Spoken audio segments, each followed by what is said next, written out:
श्री राधा कृष्णाय नमो नमः। सर्वप्रथम मैं भगवान श्री राधा कृष्ण के श्री चरण कमलों की वंदना करता हूँ। आप सभी भक्त श्रोताजनों को भी सादर नमस्कार करता हूँ। ग्रंथ श्री श्री राधा रससुधा निधि से आज हम उस अध्याय का श्रवण करेंगे जिसका शीर्षक है पट्टमहिषी श्री राधा, जो इस ग्रंथ में इस प्रकार से वर्णित है।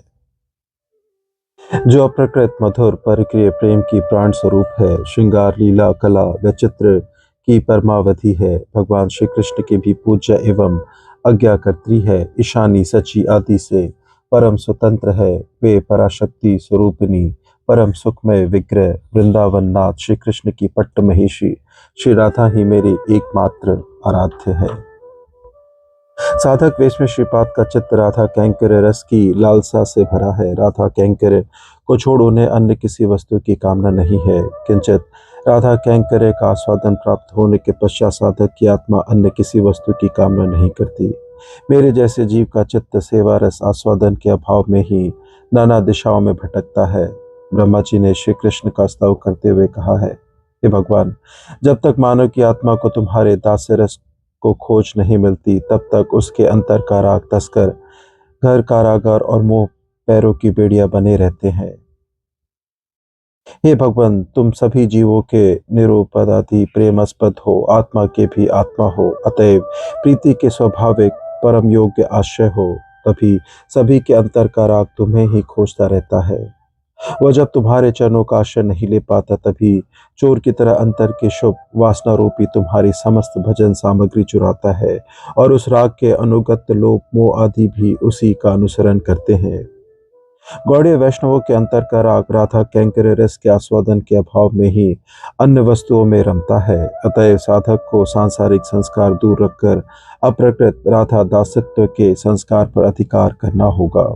उसे श्री राधा के एकांतित सेवा नष्ट किंकरी के रूप में स्वयं को पहचानना होगा। इसके लिए मन में सतत प्रार्थना रहनी चाहिए।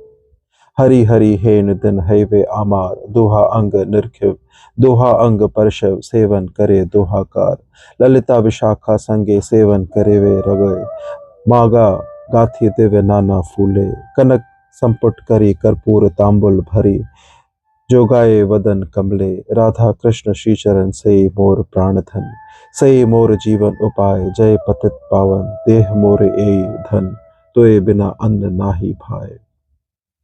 मुझ जैसे जीव को श्री राधा रानी के धाम में वास करने पर भी युगल सेवा सुख के अतिरिक्त और भी बहुत कुछ अच्छा लगा। माया के दास से मैं राधा दास से भूल गया। श्री गौर चरणों में रति नहीं, श्री गौर चरणों में रतिमती होती तो श्री राधा के पद्मक ज्योति सहसा अंतर में उदित होकर माया तिमिर नष्ट कर हृदय को युगल सेवा रस से भरपूर कर देती। श्रीपाद ने अपने चैतन्य चंद्रामृत में कहा है, भगवान के परम प्रेम रसद विग्रह श्री गौर में निष्कपट रतिमती कब उदय होगी, जिसके फलस्वरूप मेरे हृदय में सहसा श्री राधा रानी की पद्मक ज्योति प्रकाशित होगी। श्रीपाद श्री गौर सुंदर के निर्देशय करुणा पात्र है, तभी उनका चित्त श्री राधा रस माधुर्य में निरंतर मग्न रहता है। इस श्लोक में श्री पाद ने अपनी अभ्यस्त राधा रानी को श्री कृष्ण की पट्टमहिषी के रूप में अनुभव किया है। पट्ट शब्द का अर्थ है राजासन। पट्टमहिषी शब्द में किसी के मन में यह बात आ सकती है कि श्री राधा भी रुक्मणी आदि की तरह सिंहासन योग्य कृतिभेषक राजपत्नी है। इसीलिए कहते हैं प्रेमंड सम धोरज्ज्वलस् हृदयम, अर्थात जो अप्रकृत परिकीय मधुर प्रेम की प्राण स्वरूपिणी है, जो गोपों की परिणीता होकर भी सर्वदा श्री कृष्ण के साथ संभोग की लालसा से भरी है और नित्य किशोरियों हैं, उन्हीं को परकीय नायिका कहा जाता है। वृंदावन में अघटन घटन पट्टीशी योग माया ने श्री कृष्ण की हलादरी शक्ति वरीयसी गोपियों में अन्य गोपों के साथ विवाह की प्रतीति उत्पन्न कर श्री कृष्ण के लिए अपने कुल धर्मादि को त्यागने की समस्या ला खड़ी की है। अन्यथा उन लोगों का राग महाभाव की अवस्था प्राप्त न करता। श्रीमद जीव गोस्वामी पाद ने लिखा है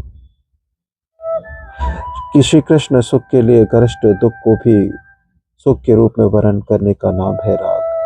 परम मर्यादाशील कुल बंधुए अपने पातिव्रत की रक्षा के लिए अनायास अग्नि की ओर विष की ज्वाला स्वीकार कर मृत्यु को सानंद वरण करती है। इसलिए उनके लिए पातिव्रत धर्म को त्यागने का दुख मृत्यु दुख से भी अधिक गरिष्ठ है।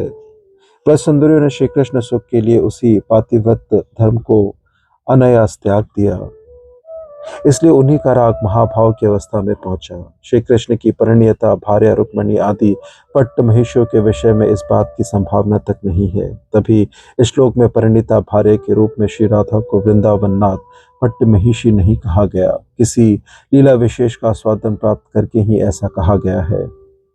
पद्म पुराण में कार्तिक महात्म्य में श्री शौनक नारद संवाद में ज्ञात होता है कि श्री कृष्ण श्री राधा को सर्वश्रेष्ठ प्रिया जानकर वृंदावन का आधिपत्य दिया है।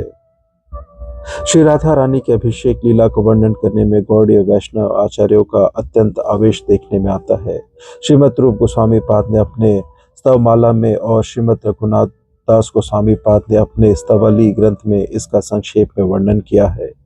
श्रीमद रूप गोस्वामी पाद की इच्छा देखकर शील जीव गोस्वामी चरण ने श्री राधा रानी का महाभिषेक वर्णन करने के लिए माधव महोत्सव महाकाव्य रचा है। महामांगलिक उत्सव द्वारा वृंदावन सामग्री रूप में श्री राधा का महाअभिषेक, अतएव गुप्त रूप से ही नहीं, नंद यशोदा वृषभानु एवं कीर्तिदा आदि सभी प्रमुख गोपियों के समक्ष इस महाअभिषेक का अनुष्ठान किया गया है। वृंदावनेश्वरी के रूप में श्री राधा अभिषेक देखने की वासना से श्री कृष्ण वृंदा देवी को आदेश देते हैं कि सभी व्रजवासियों के समक्ष यह महाअभिषेक संपन्न हो। श्री वृंदा देवी ने स्वयं अलक्ष्य रहकर आकाशवाणी के माध्यम से पौर्णमासी देवी को लक्ष्य कर व्रजवासियों को सुनाते हुए इस आनंददायक संवाद की घोषणा की। हे योगेश्वरी पौर्णमासी, विश्व वंदित वृंदावन भूमि में स्वर्ण समूह के महासौंदर्य से मंडित मणिखंच सिंहासन पर अतुलनीय गुण सिंधु जात इस चंद्रलक्ष्मी श्री राधा को शीघ्र ही अभिषेक करो। चंद्रमा की ज्योत्सना राशि की तरह श्री राधा की अभिषेक कांति धारा वृंदावन गोकुल में एवं समस्त पृथ्वी पर अतुलनीय शोभा समृद्धि लाएगी। कारण योग्य पात्र में विभव के आने पर वह संसार को प्रीति दान करता है। आकाशवाणी के माध्यम से परम लज्जावती श्री राधा से भी अनुरोध किया गया है, हे श्री राधे, तुम तो धृष्टता समझकर संकोच मत करना, कारण इससे समस्त दुखों का नाश होगा। संसार में देखने में आता है कि सल्लज कुल वालाएं भी विग्ल लज्जा होकर सभा में पतिवरण किया करती हैं। कुंदलता के मुख से यह आनंद संवाद ब्रज में विशेष रूप से प्रचारित हुआ। श्री कृष्ण के आनंद की सीमा न रही। पौर्णमासी देवी ने प्रारंभिक कृत पूर्ण करने का आदेश दिया। बड़े समारोह के साथ अधिवासकृत पूरा हुआ। अभिषेक वाले दिन अभिषेक वेदी पर जाते समय श्रीमती की अपूर्व सुषमा देखकर सावर जंगम मुक्त हो गया। यमुना मूर्तिमती हो गई। एकांसा इंद्राणी रुद्राणी आदि छद्म वेश धारण कर मानवी रूपों में उपस्थित हुई। कारण श्री राधा इंद्राणी रुद्राणी की भी आराध्य मूला शक्ति है। महाअभिषेक का आयोजन चल रहा है। अभिषेक के पश्चात सखियों ने राजराजेश्वरी के उपयुक्त वेशभूषा से श्रीमती को सुसज्जित किया। एकांशा ने पहले श्याम सुंदर के ललाट से स्पर्श करा विचित्र मणि रत्नों के सिंहासन पर आरूढ़ श्री राधा के ललाट का राज टीका किया। सर्वत्र महा जय जय ध्वनि उठी। स्थावर जंगम परमानंद में मग्न हो गया। पौर्णमासी देवी ने सभी गुरुजनों का यथा योग्य सम्मान कर उन्हें विदा किया। सभी सखिया राजराजेश्वरी श्री राधा के विभिन्न पत्र मित्रों के पदों का आपस में विराजमान विभाजन करने लगी। श्री वृंदावनेश्वरी के सरस दास की प्राप्ति अभिलाषा में श्याम सुंदर भी लुप्त चित हो उठे। श्रीमती का परम अबुद्ध देखकर मोहन की आनंद अश्रुधारा फूट उठी। वे भाव तरंगों में डूब गए। उन्होंने अपने कज्जला युक्त अश्रुनीर से पदपंक पर श्रीमती के सरस दास की प्राप्ति के लिए एक आवेदन पत्र लिखा। राजेश्वरी की इच्छा से और सखियों की सहायता से श्याम ने स्वयं कोतवाल का पद ग्रहण किया। वैसे ही वेशभूषा तैयार की। राजराजेश्वरी की आज्ञावाहक मोहन कोतावल वृंदावन के स्थावर जंगम के आगे श्री राधा के वृंदावन आधिपत्य की घोषणा करते घूमने लगे। हे पशु पक्षियों, वृक्षलताओं, भ्रमर, कोकिलो, वायु, आकाश, तुम सब सुनो। आज से वृंदावन की राजराजेश्वरी वृषभानुनंदिनी श्री राधा रानी है।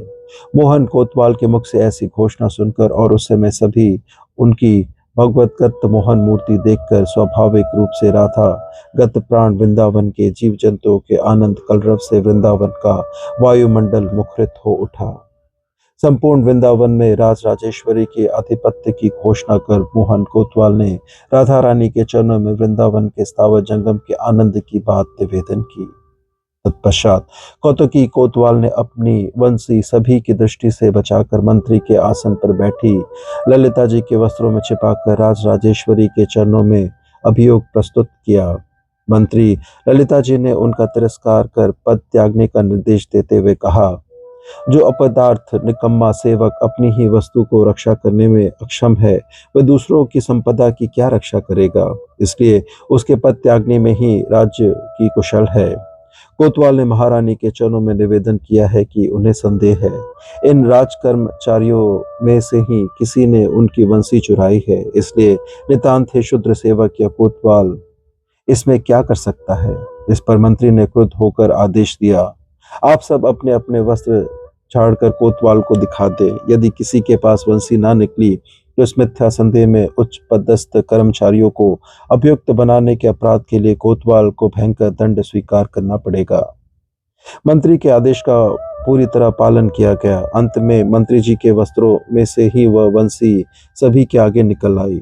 कोतवाल ने महारानी के चरणों में निवेदन किया, सबसे पहले ऐसे चोर मंत्री का ही पद त्याग करना उचित है, अन्यथा राज्य की अपार क्षति होगी। इस पर मंत्री ललिता जी को क्रोध का क्या ठिकाना रहा। बोली, तुम्हें यह वंशी मेरे वस्त्रों में छिपाकर यह मिथ्या अभियोग लगाया है। मैं महारानी के चरण स्पर्श कर कहती हूँ, यह तुम्हारा ही काम है। तुम महारानी के चरण छूकर कहो, यह तुमने नहीं किया। इस पर कोतवाल ने साश्रु नेत्र पुलकित देह से महारानी के पाद पीठ का स्पर्श किया। श्री चरण का स्पर्श कर आनंद घन विग्रह को रसामोह हुआ। आनंद जड़ता के कंठरोध हो गया। इसी मधुर लीला के दर्शन कर श्रीपाद ने कहा है, भगवत पूज्य व कापशिता, अर्थात श्री राधा स्वयं भगवान की पूज्य और आज्ञाकर्त्री है। और भी शत शत तरंगे उठी, रसमय लीला की तरंगे। तभी ने श्रीमती को महासुख में तनु के रूप में अनुभव किया। तत्पश्चात सखियों ने श्याम सुंदर को रजोचित वेश में सजाकर रत्नासन पर श्रीमती की दाहिनी ओर बिठाकर नाना प्रकार से परिचर्या की। श्रीपाद ने श्रीमती को वृंदावन नाथ के पट्ट महिषी के रूप में अनुभव किया। स्फूर्ति में विराम आ गया। अतिपूर्वक कहने लगे, राधैव सेवा मम, राधैव सेवा मम, अर्थात ऐसे श्री राधा रानी ही मेरी सेव्या हो। इस प्रकार से ग्रंथ श्री राधा रस सुधा निधि से आज के अध्याय की संपन्नता होती है। श्रवण करने के लिए और अपना बहुमूल्य समय देने के लिए आपको धन्यवाद। त्रुटियों के लिए क्षमा प्रार्थी हूँ। श्री राधा कृष्णाय नमो नमः।